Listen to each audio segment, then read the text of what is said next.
Bienvenue dans ce guide d'utilisation et ce tutoriel sur l'outil d'analyse de risque Artemis, spécialement dédié dans le cas présent à la partie analyse de maturité du système en cours d'analyse. Alors pour rappel, ici nous sommes bien dans la version 1.3 de l'outil et nous allons donc, je reviens dans le processus, nous attarder donc sur l'analyse ici, point 2, de la maturité du système existant, afin de déterminer principalement les niveaux de vraisemblance des risques que nous allons analyser par la suite.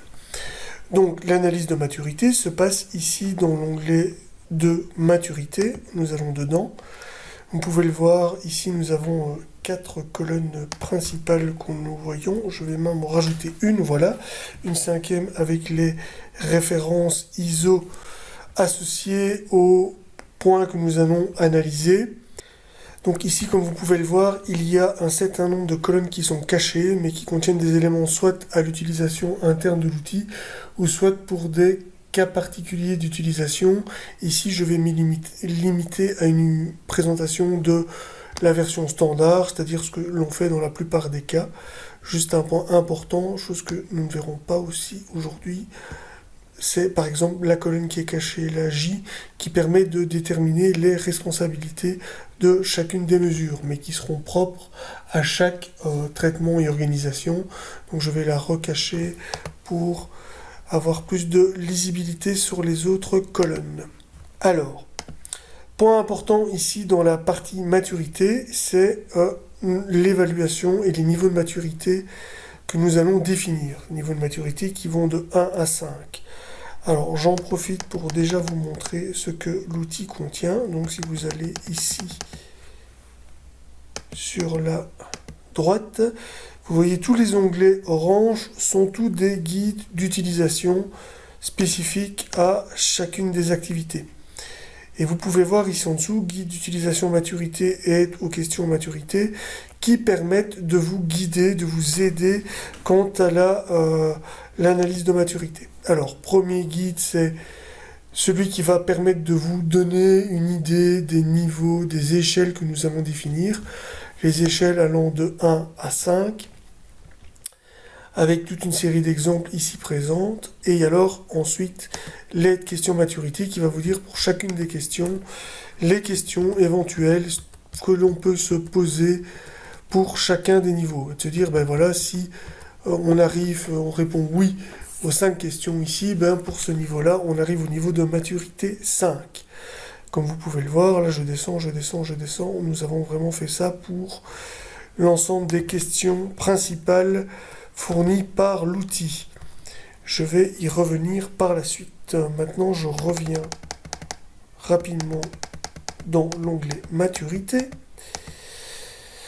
Alors, l'onglet maturité peut être, en termes de questions et de couverture de questions, peut être complété de deux façons. Soit il y a la version, je vais dire, standard, stricto minimum, où on va couvrir 48 questions principales qui vont permettre de prendre en compte les différents éléments couverts dans l'analyse de maturité.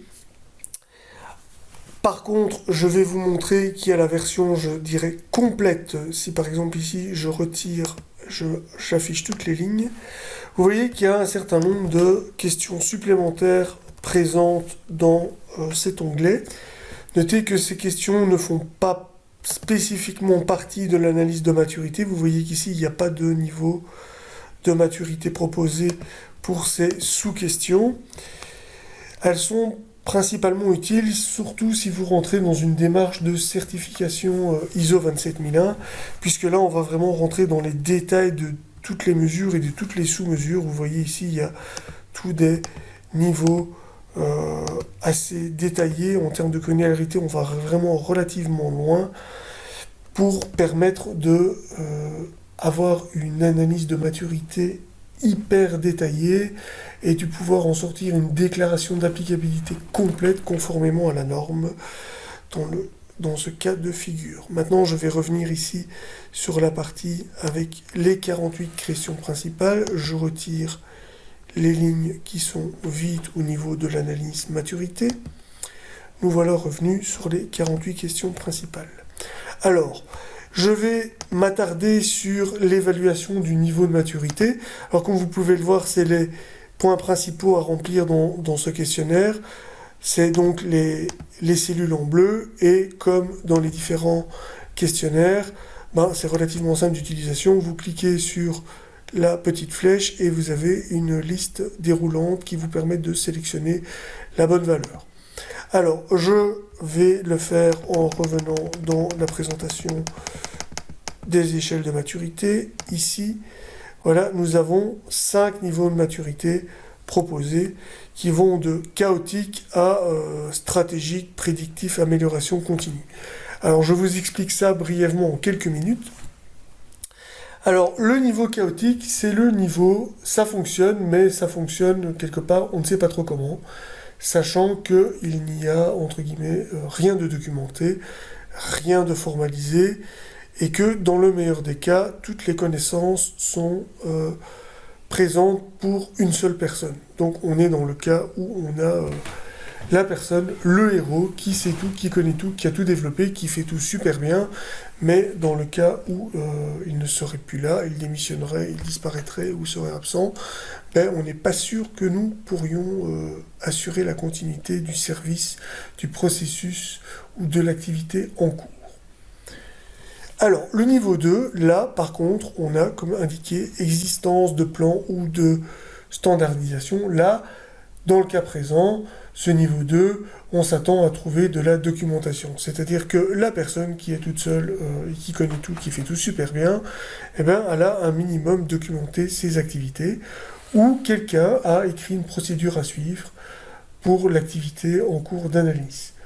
Cependant, ici, on est limité au niveau 2 parce que, bien qu'une documentation sommaire existe, on n'est pas sûr de l'effectivité de la documentation, c'est-à-dire est-ce qu'elle correspond à la réalité, est-ce que tout le monde l'utilise de façon standard, donc est-ce que tout le monde reproduit l'activité telle que définie de la même façon. Donc le document existe, mais on ne sait pas son utilisation, voire sa portée. Puis, continuons de monter dans les niveaux de maturité, nous arrivons dans le niveau de maturité 3, c'est-à-dire le niveau géré.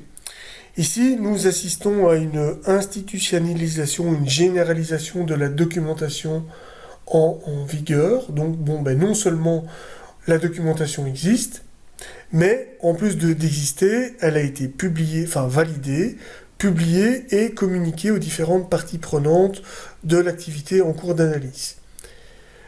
Et, accessoirement, on s'attend à ce que ces personnes aient été formées, sensibilisées à l'utilisation de la procédure, de l'activité, des méthodes de fonctionnement, de son contenu. Donc ici, on s'attend vraiment à ce que ça fonctionne comme attendu dans la documentation et que tout le monde fasse de la même façon. Voilà. Alors, ensuite, nous passons au niveau 4, dire au niveau mesuré. Donc mesurer, comme son nom l'indique, ici nous allons mesurer l'efficacité de l'activité. Donc non seulement elle est documentée et communiquée et les gens sont formés, mais on a défini ce qu'on appelle des indicateurs de performance pour s'assurer que ça fonctionne comme attendu. On relève ces mesures, ces indicateurs, on relève les incidents et les dysfonctionnements éventuels et on établit si ça correspond aux standards en vigueur ou pas et on entreprend déjà des démarches d'amélioration continue avec des actions correctives et préventives pour éviter que les incidents ou les dysfonctionnements surviennent et vraiment mettre en place cette démarche d'amélioration continue. Et enfin, le niveau 5, le niveau optimisé, la Rolls-Royce. Donc là, on est vraiment dans cette démarche d'amélioration continue. On l'a fait depuis tellement longtemps que, a priori, on n'a plus d'incidents. On est dans cette route des mines qui tourne depuis un certain temps avec vraiment ce côté prédictif. Donc on anticipe éventuellement les futurs incidents lors de l'amélioration continue. On est vraiment là dans un cas de figure, le meilleur cas de figure attendu. Je tiens quand même à faire une parenthèse. Ne vous inquiétez pas lors de vos évaluations de maturité.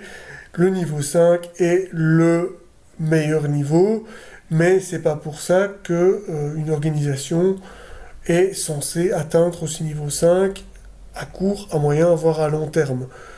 Concrètement, déjà à un niveau de maturité 3, on peut estimer effectivement dans un niveau géré où ça fonctionne, et le niveau 4 devient l'objectif à atteindre pour effectuer cette amélioration continue et obtenir une évaluation du niveau de performance. Le niveau 5, c'est vraiment la Rolls-Royce. Alors, je reviens maintenant dans notre questionnaire de maturité. Hop, niveau 3, maturité. Alors, ici, donc, dans ce point-ci, nous pouvons mettre les niveaux de maturité de 1 à 5. Vous pouvez voir là, il y a un niveau de maturité 0 pour le cas inexistant, mais concrètement, je suggère de ne pas utiliser ce niveau de maturité, sauf demande express du métier qui dit « Ah, ça n'existe pas du tout, et c'est vraiment un gros problème », ou sinon, je pense qu'on peut partir du niveau 1, parce que, a priori, quand on analyse le système existant, il est existant, même si ça fonctionne de façon chaotique, ça fonctionne. Alors, ici, vous avez donc 48 questions principales à remplir, à couvrir, afin d'évaluer la maturité du système existant. Alors, l'objectif ici de ce tutoriel n'est pas de revoir en détail ces 48 éléments. C'est plus pour comment compléter et remplir ces cas de figure. Je vais continuer donc à vous expliquer le fonctionnement habituel. Mais donc voilà, vous remplissez le niveau de maturité. Je prends le premier cas, politique de sécurité de l'information. Donc ça, c'est le nom de l'objet qu'on est en train d'étudier. La plupart du temps, c'est un objectif ou une mesure de sécurité ISO 27002, donc dans les normes et les bonnes pratiques de sécurité de l'information. Et là, vous avez la définition de l'exigence qui permet de vous donner une indication supplémentaire. Comme je vous l'ai montré, il y a l'onglet orange, le guide sur la maturité, qui permet de vous aider avec certaines questions que vous pouvez poser lors de l'atelier ou de l'audit d'évaluation de la maturité. Donc concrètement, assez souvent, je serais tenté de dire, je vais quand même vous donner un petit indice quant à comment déterminer les niveaux de maturité. Effectivement, la première question à se poser, c'est est-ce que c'est documenté? Oui, non. Est-ce que vous avez une documentation existante? Là, je prends les politiques de sécurité. C'est simple, c'est est-ce que dans votre organisation, vous avez une politique de sécurité documentée, formalisée et validée? Si on vous répond non, j'ai pas de politique de sécurité ici, ou alors oui, j'en ai une, mais elle date de 10 ans, elle n'a pas été validée, là, vous partez du niveau 1. Par contre, je vous dis, ah oui, j'ai une politique de sécurité, elle a été revue, elle est validée par la direction et elle est disponible sur l'intranet et mise à jour régulièrement pour lequel on fait des communications. Ah, là, pouf, elle est validée, elle est communiquée, là on passe au niveau 3. Si elle est validée mais qu'elle n'est pas disponible ou difficilement accessible aux utilisateurs finaux, ou qu'on n'a émis aucune communication par rapport à cette politique pour les utilisateurs, les usagers ou les agents, là on reste au niveau 2. Ensuite, quatrième cas de figure, là on arrive à se dire, ok, on est déjà au moins à niveau 3, maintenant on va voir si on peut atteindre le niveau 4. Ah bon, alors, elle est communiquée, elle est validée, est-ce que vous avez des indicateurs de performance quant à cette politique, donc notamment en termes de révision? Alors on vous répond, ah non, on n'a pas d'indicateur de performance, nous on ne fait jamais ça. Bon là vous restez au niveau 3, c'est pas la peine d'aller plus loin, on passe à la suite. Par contre, je vous dis, ah oui, on a des indicateurs de performance dans notre tableau de bord stratégique. D'ailleurs, dans notre indicateur, on doit s'assurer que ces politiques sont mises à jour une fois par an, minimum, et validées en comité de direction par le staff de direction. Ah, ok.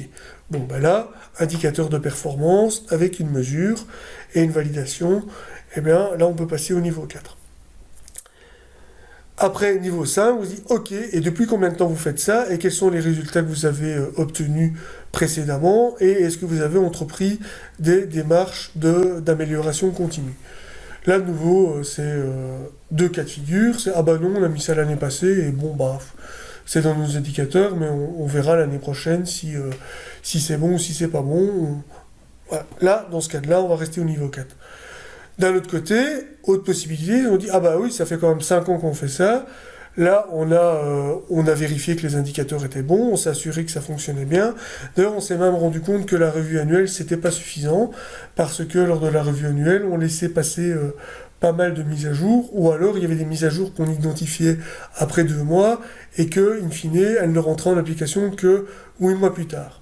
Là, on a rajouté un indicateur qui nous indiquait qu'on devait mettre une nouvelle version des politiques euh, en œuvre le mois suivant toute amélioration identifiée. Là, on se dit, ah ouais, effectivement, là, on est vraiment loin dans la culture de l'amélioration continue. Ça fait longtemps qu'ils font ça. Ils ont identifié 1 ou 2 points d'amélioration qu'ils ont mis en œuvre. Là, on est vraiment au niveau 5. Là, on ne peut pas faire mieux. Voilà. Ici, je viens de vous donner un exemple pour la politique de sécurité. Maintenant, point à retenir, c'est que, ben oui, il faut le faire pour les 48 mesures. Alors, autre point que je voudrais aborder dans ce guide, dans ce tutoriel, c'est par rapport aux 48 mesures, qu'est-ce qu'on peut faire pour, entre guillemets, se faciliter la vie ou gagner du temps lors des analyses, surtout quand on a de nombreuses analyses à mener. Alors, première chose que l'on peut mettre en place pour gagner du temps quand on répète et qu'on industrialise les analyses, c'est identifier des groupes de mesures qui vont ensemble. Par exemple, ici, vous avez 48 mesures. Concrètement, il y a à peu près la moitié des mesures qui sont des mesures informatiques, donc liées à l'IT. Donc, je vous montre par exemple ici plus bas. Vous avez les accès logiques, vous avez les programmes utilitaires sur les outils, vous avez la cryptographie, vous avez la cartographie et la documentation de l'infrastructure informatique, la séparation des environnements informatiques, les logiciels malveillants, la gestion des sauvegardes, la gestion de la journalisation, la gestion des logiciels, des vulnérabilités, etc., etc. Alors, concrètement, si vous avez un prestataire ou un service informatique, digne de ce nom, dirais-je, eh bien, il va opérer ses activités de façon, entre guillemets, transversale. Il ne va pas faire d'une certaine façon pour votre traitement et faire différemment pour le traitement du département d'à côté, ou il ne va pas opérer la gestion, notamment des sauvegardes, d'une façon X pour votre traitement et d'une façon Y pour le deuxième traitement que votre collègue à côté fait. A priori, il devrait fonctionner suivant des standards et donc opérer de la même manière d'un traitement à l'autre. C'est important parce que de cette façon-là, lors de votre première analyse, vous déterminez des niveaux de maturité. Et par la suite, vous pouvez vous dire, à valider évidemment, à revoir au fur et à mesure si c'est applicable dans tous les cas ou pas, malgré tout, c'est de vous dire, ok, je sais que mon département informatique, pour la séparation des environnements, ils ont une procédure standard avec des indicateurs, ils l'appliquent partout de façon homogène, j'ai mon niveau de maturité 4 pour la séparation des environnements, et bien concrètement, à l'analyse suivante, j'aurai de nouveau un niveau de maturité 4 pour la séparation des environnements. Et donc ça va vous permettre de, entre guillemets, pré-remplir cette analyse de maturité. Et donc concrètement, dans le cas homogène, dans le meilleur des cas en termes d'homogénéité, la vingtaine de mesures liées à l'IT, vous aurez des valeurs prédéfinies, validées par votre prestataire informatique, que vous pourrez reprendre pratiquement telles quelles pour une seconde, une troisième, une quatrième ou une cinquième analyse. Ça va vraiment vous faire gagner du temps. Donc là, je vous parle de la partie IT, puis je vous parle de la partie purement transversale. Je reviens au tout début, politique de sécurité de l'information. Vous n'allez pas écrire une politique de sécurité pour votre traitement ou votre application informatique en cours. La politique de sécurité, les directives et les procédures de sécurité, elles sont générales, génériques et a priori applicables de façon transversale dans votre organisation. L'organisation de la sécurité, point suivant, c'est la même chose. La partie RGPD à la fin et la partie protection de la vie privée et respect des prescriptions légales sont à peu de choses près également transversales. Quand je dis transversales, c'est il y a un point de contact clé qui éventuellement va déléguer une partie de ses activités, mais ce point de contact va être le garant de l'application transversale et homogène de l'activité au sein de toute l'organisation. Ce qui permet de nouveau de répondre de façon transversale pour plusieurs analyses et de ne pas refaire systématiquement une évaluation de maturité de tous ces éléments-là. Donc concrètement, vous pouvez découper en minimum 3 parties prenantes principales, donc la partie informatique, la partie transversale liée à ce que j'appelle moi la sécurité de l'information, la protection des données, voire la sécurité physique et environnementale. Notamment, je vous montre ici tout de suite. Vous voyez, vous avez protection physique et protection de l'environnement. Ben là, par exemple, souvent, c'est transversal aussi. C'est un bâtiment, c'est un data center, c'est les mêmes alarmes, c'est les mêmes détecteurs incendie, c'est les mêmes contrôles d'accès à l'entrée du bâtiment ou dans le bâtiment, quel que soit le traitement en cours. Donc, on fait une fois l'évaluation, on a un niveau de maturité, il n'y a pas de nécessité de refaire l'analyse, de recontacter tout le monde, de recommencer à re-questionner et à refaire des ateliers, on a déjà, entre guillemets, la réponse. Et donc, par rapport à ça, on a donc ces trois... Le troisième point, c'est le métier. Donc, il restera un certain nombre d'activités qui sont vraiment spécifiques à votre métier, à votre direction ou à votre activité à vous, et que vous devrez effectivement revoir en détail lors de votre analyse. Mais, de nouveau, on va passer à 48 questions, on va se retrouver avec 10 questions spécifiques, hyper détaillées, avec un niveau de granularité très bas, et une trentaine de questions, entre 30 et 35 questions, pour lesquelles on aura déjà une pré-validation en termes de niveau de maturité. Ce qui permet de gagner du temps quand vous commencez à faire de nombreuses analyses. Attention, le point c'est pas parce que vous avez des niveaux évalués dès le départ qui sont valides ad vitam aeternam. Il s'agit avec les parties prenantes de faire une revue périodique, de se dire ok, vous, dans votre département, il y a ces 10 questions-là qu'on a évalué les maturités. Est-ce que, par hasard, ça a changé ou pas, ça a évolué, etc. Alors, dernier point que je voulais vous montrer dans cet onglet, c'est évidemment, il y a la colonne commentaires, qui est importante parce qu'elle permet de documenter l'analyse et d'avoir une justification documentaire du pourquoi on est à tel ou tel niveau de maturité. Voilà.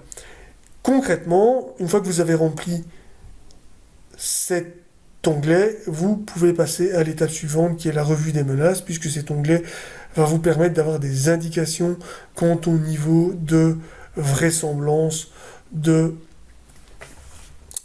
menaces que nous allons analyser. Ici, vous voyez, il y a des niveaux de maturité qui sont mis par défaut. On est vraiment, bon là c'est de l'aléatoire, vous voyez, il y a des niveaux 1, 2, 3. Je vais même mettre quelque part un niveau 4. Voilà. Et organisation, on est au niveau 4 aussi. Allons-y. Là, nous avons deux niveaux 4. Et ces niveaux de maturité vont permettre, je vais dans l'onglet suivant qui est l'onglet menaces. Donc ici, c'est l'onglet menaces qui va permettre de réaliser les cartographies des risques. Et bien ici, nous allons faire une analyse de 16 menaces standards et l'outil va fournir des indicateurs de vraisemblance et des indicateurs d'impact, donc vraisemblance fois impact, pour déterminer le niveau de risque. Attention, les couleurs qui sont ici sont des couleurs peut-être d'une analyse précédente. L'outil, lui, il va vous proposer des indicateurs. Donc, la première chose qu'on fait quand on arrive dans cet onglet, c'est copier les indicateurs. Hop, vous voyez qu'ici, les couleurs ont changé. J'ai augmenté des niveaux de maturité. Et donc ici, les niveaux de vraisemblance sont plus bas. Donc là, on est au niveau orange. Si vous allez sur le côté de votre outil, vous voyez ici la légende par rapport à ces niveaux-là. Ensuite, là, vous avez les indicateurs et On peut par la suite, mais ça c'est une autre explication, c'est une autre histoire, valider, revoir ces niveaux de vraisemblance et d'impact pour enfin projeter une première cartographie des risques, comme vous voyez ici en titre d'exemple. Voilà, j'en arrive au bout de cette explication de l'onglet maturité, avec comment remplir les différentes questions, quel est le modus operandi et la logique en termes de niveau de maturité, et quels sont les quelques trucs et astuces permettant de, entre guillemets, gagner du temps quant à la complétude des différentes questions et d'évaluation des niveaux de maturité. Merci beaucoup pour votre attention et à bientôt pour un autre guide.